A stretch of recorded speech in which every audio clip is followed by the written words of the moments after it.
Selamat datang di channel Simulasiku. Di channel ini kita akan membahas tentang persiapan SBMPTN, Mandiri, beasiswa, dan juga kampus-kampus impian lo. Hai Sobat Simulasiku, apakah kalian ingat dengan pepatah banyak jalan menuju Roma? Tanpa disadari, pepatah ini sangat relate loh dengan perjalanan kita menggapai bangku perkuliahan. Ada yang berjuang lewat jalur SNMPTN, bertempur di jalur SBMPTN, memperjuangkan mimpi di jalur mandiri, dan ada juga yang terus berusaha melalui berbagai jalur masuk kampus lainnya. Hingga akhirnya, setiap perjuangan tersebut akan menuai hasilnya masing-masing. Pertanyaan selanjutnya adalah, apakah setelah sampai di Roma, maka perjalanan kita telah selesai? Jawabannya tentu tidak, bukan? Setelah sampai di Roma, kita akan dihadapkan dengan kebutuhan hidup dan problematika lainnya. Meskipun terkadang berat, namun ingatlah bahwa there's a will, there's a way. Sama halnya dengan kehidupan perkuliahan kita, Sobat Simulasiku. Ketika akhirnya kita telah menggapai alma mater impian, tak jarang kita dihadapkan dengan realita pahit yang mengharuskan kita memutar otak untuk mencari solusi agar mimpi tetap bisa digapai. Salah satu problematika yang menjadi hambatan adalah masalah finansial. Tak terelakkan bahwa masalah satu ini merupakan momok yang menghantui berbagai kalangan pemuda, hingga pada ujungnya dapat menumbangkan perjalanan mereka dalam mengenyam pendidikan di jenjang perguruan tinggi. Sedih sekali ya. Namun Sobat Simulasiku tak perlu khawatir, karena sekarang telah ada bantuan finansial berupa KIP kuliah yang akan siap membantu kalian menyelesaikan masalah ini. Agar kalian lebih mengenal KIP kuliah, yuk kita ulik bersama di segmen Kupas Tuntas KIP Kuliah 2022. Hal pertama yang harus Sobat Simulasiku ketahui adalah KIP kuliah bukanlah beasiswa. Ayo, siapa nih yang baru tahu?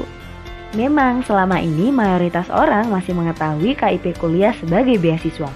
Padahal bukan loh. Bagaimana bisa bukan? Padahal jika dilihat dari luar terlihat serupa. Hal ini tak lain karena beasiswa berfokus pada penghargaan atas prestasi, sedangkan KIP kuliah memberikan bantuan berupa pembayaran uang kuliah atau uang semesteran bagi lulusan yang memiliki potensi akademik yang baik. Dengan begitu, kalian bisa berkuliah tanpa memikirkan biaya perkuliahan semester kalian, atau dalam kata lain, kalian bisa berkuliah dengan gratis. Yang lebih menarik adalah, KIP kuliah juga memberikan uang saku untuk kalian loh. Uang saku dengan kisaran nilai Rp700.000 per bulan ini dapat kalian gunakan sebagai penunjang kehidupan selama berkuliah. Oh ya, nilai ini hanya kisaran saja ya, Sobat Simulasiku. Karena besarnya nilai subsidi juga bergantung berdasarkan kebijakan wilayah. Misalnya, kalian yang berkuliah di kota besar di mana harga kos, biaya makan, kebutuhan mandi, atau keperluan sehari-hari jauh lebih tinggi daripada yang bukan kota besar, hal ini juga bisa menjadi faktor penyebab kalian menerima bantuan subsidi dengan nilai yang juga lebih besar. Bagaimana? Sangat bermanfaat sekali kan Sobat Simulasiku? Jadi, untuk kalian yang merupakan penerima subsidi ini, gunakan dan manfaatkan sebaik-baiknya ya. Hal kedua yang juga tak kalah penting yaitu fakta bahwa KIP kuliah bisa loh digunakan untuk mendaftar kuliah. Hah? Bagaimana bisa? Mungkin pertanyaan inilah yang langsung ada di benak Sobat Simulasiku sekarang sambil diikuti dengan tanda tanya besar di akhirnya. Tapi memang benar loh, KIP kuliah memang bisa digunakan saat mendaftar kuliah melalui berbagai jalur. Hebatnya, bukan hanya bisa digunakan saat mendaftar jalur SNMPTN dan SBMPTN, namun juga bisa digunakan saat seleksi mandiri, contohnya pada jalur SIMAK UI, UM Undip, dan Utol UGM. Lantas, bagaimana yang ingin ke Politeknik? Wah, tentu bisa, yaitu pada UMPN atau Ujian Masuk Politeknik Negeri. Apa? Masih kurang impresif? Oke, satu lagi. KIP kuliah ini juga bisa Sobat Simulasiku gunakan pada seleksi di perguruan tinggi keagamaan negeri, contohnya di UIN, IAIN, STAIN, PTKN Hindu, Buddha, Konghucu, Kristen, dan Katolik. Oh iya, karena kampus-kampus keagamaan ini tidak berada di bawah Kemendikbud melainkan Kemenak, kalian dapat mendaftarkan KIP kuliah di Kementerian Agama ya. Wih, bagaimana nih Sobat Simulasiku?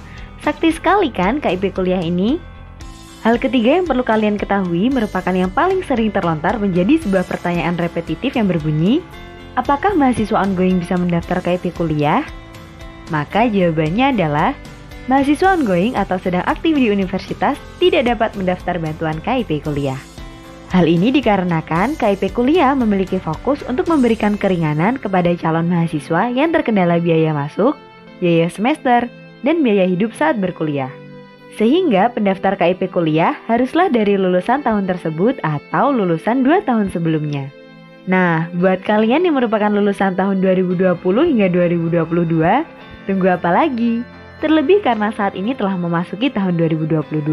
Pastikan kalian selalu update mengenai info KIP kuliah 2022 ya.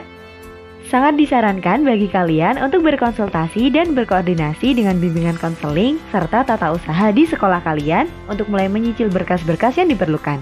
Karena persiapan matang dari jauh hari selalu memberikan hasil terbaik, bukan? Nah, sobat simulasiku, itu tadi adalah 3 hal penting yang telah kita kupas dari topik KIP Kuliah 2022. Ingat, di setiap kemauan, di situ ada jalan. Ketika kalian bersungguh-sungguh dalam menimba ilmu, di sanalah akan disertai berjuta solusi untuk membantumu melewati ribuan hambatan. Oleh karena itu, sobat simulasiku tak perlu khawatir lagi ya. Jadikan KIP Kuliah sebagai pemantik energi untuk membakar semangatmu. Sampai jumpa di kampus impian. Jangan lupa untuk tinggalkan jejak dengan memberikan like dan subscribe. Beri komentar juga di bawah untuk informasi apa lagi yang ingin kami bahas pada video berikutnya.